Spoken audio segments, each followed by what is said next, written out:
والشمس وضحاها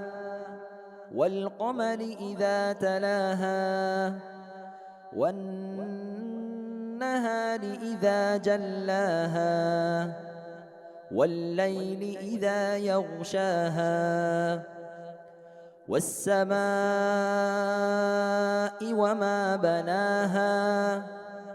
والأرض وما طحاها ونفس وما سواها فألهمها فجورها وتقواها قد أفلح من زكاها وقد خاب من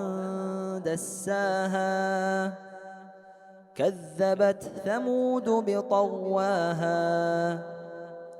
إذ انبعث أشقاها فقال لهم رسول الله ناقة الله وسقياها فكذبوه فعقروها فدمدم عليهم ربهم بذنبهم فسواها ولا يخاف عقباها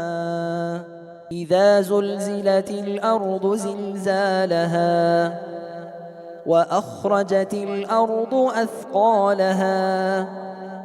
وقال الإنسان ما لها يومئذ تحدث أخبارها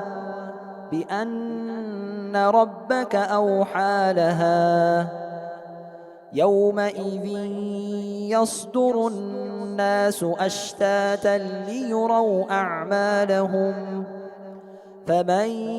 يعمل مثقال ذرة خيرا يره ومن يعمل مثقال ذرة شرا يره.